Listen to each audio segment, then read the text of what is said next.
Hello there, I'm the student, and today I wanted to talk about two idea groups that really work out very well in combination of these two, not only because of the policy, but because of the modifiers that can really well interact with each other. Even though it's a combination of idea groups that is probably the most underrated combination of two idea groups in the entire game. And I'm talking about Espionage and Aristocratic. So let's get right into the reason why.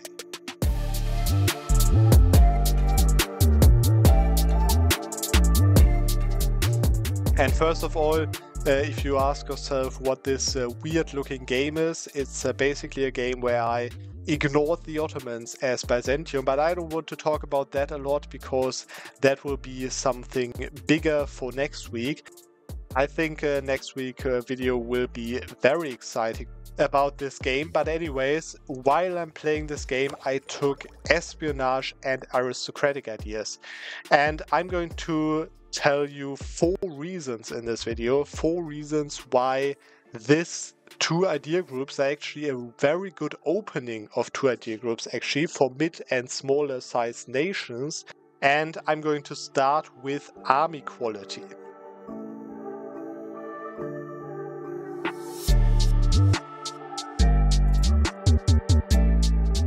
Because, of course, most people know that there is 15% cavalry compatibility in aristocratic ideas, as well as 20% cavalry cost modifier. But fewer people know that the combination, the policy, actually gives another 10% cavalry compatibility. And, of course, you all know that in the early game, I'm just missing a technology over here to make it worth again. But in the very early game, in the 15th century, cavalry is more than double the efficient already by base than the infantry in terms of combat quality, right? And now if you increase that by 25% and then reduce the cost by 20%, you can see that the cavalry actually costs exactly double as my infantry costs. But of course, with the 25% increased cavalry compatibility, my cavalry and the flanking ability that it has and so on, cavalry is way more than double the strong as infantry is. So that is really worth it to go for that. And on top of that, you also get more army professionalism because of the general costs that you can stack with other modifiers, as well as more army tradition and navy tradition with the navy tradition and army tradition decay over here, which is a very important modifier for army tradition. And then also you get, of course, 15% manpower over here.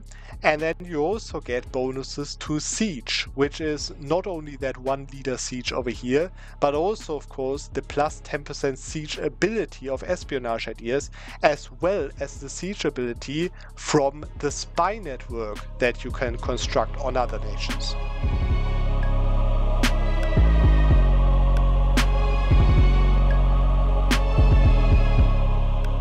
So now the second part, the second reason is the diplomacy, because you can see actually both of these idea groups give you +1 diplomat. And not only that, espionage ideas also gives you a vassalization acceptance modifier +15, which is a lot actually to vassalize nations, way easier, as well as +33% monthly favor growth modifier, which actually means that you not only have more diplomats, but also your diplomats are more efficient, not only in spy network construction, of course, but also in favor growth, for example.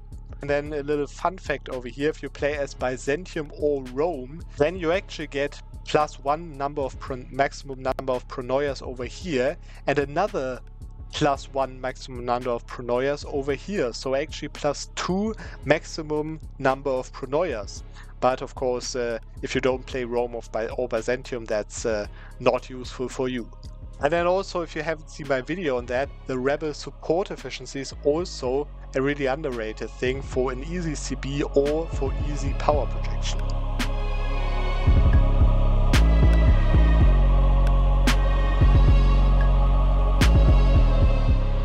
Now let's come to the interior stuff of those two ideas, which is first of all plus 20% nobility loyalty, plus 10% over here, and plus 10% from the policy, which can really help you deal with the privileges way easier, and of course get those insane modifiers up, as well as the scaling modifiers from the privileges.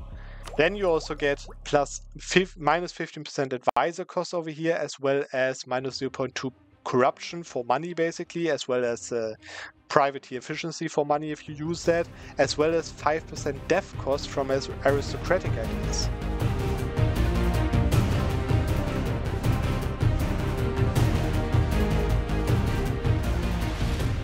And now let's talk about the last and biggest thing of these two ideas together, which is claims. Okay, so you can see my claims map mode. All of these are permanent claims in Iberia, permanent claims in Ottomans, and not permanent claims on Italy. And those are also no permanent claims, because you notice my mission tree is of course kept behind fighting the Ottomans, so I can't get my permanent claims on Italy over here, and also not on like Jerusalem and Egypt and so on.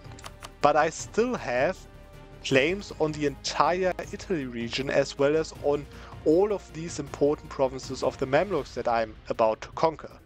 And I did that with normal claims. And I did that through the espionage bonus, where the espionage bonus actually allows you to claim entire states, which is one of the most broken thing that you could do without like permanent claims from missions and so on. Which is why the Russian Tsardom is also a pretty good thing, because it has the same thing basically. But it means that you can claim provinces such as Cairo, for example, that you don't even border, as you can see right here, that you can then declare war for the reduced war score cost, for example. But it also means that you can claim entire areas like this, like I did over here, or like I did in Italy, that not only gives you the claim for the Conquest CB, so that you don't have to pay Diplo points for unjustified demands, but it also, every claim also gives you minus 10% core creation cost, which of course stacks with other modifiers such as national ideas or admin ideas actually very well. But it also gives you, what most people don't know, minus 10% autonomy after you conquered that province. Which means that in combination with the autonomy change monthly from this aristocratic idea, which is, by the way, the same amount as if you had 90% crownland, or as if you were kingdom rank, which is also like a big modifier, even though it doesn't seem to be that one. But together with this one, it means that you will scale way faster out of your provinces that you conquer, because not only is it 10% cheaper to full core or half core, both is 10% cheaper, but also you will have lower autonomy right away and way lower autonomy in the long run.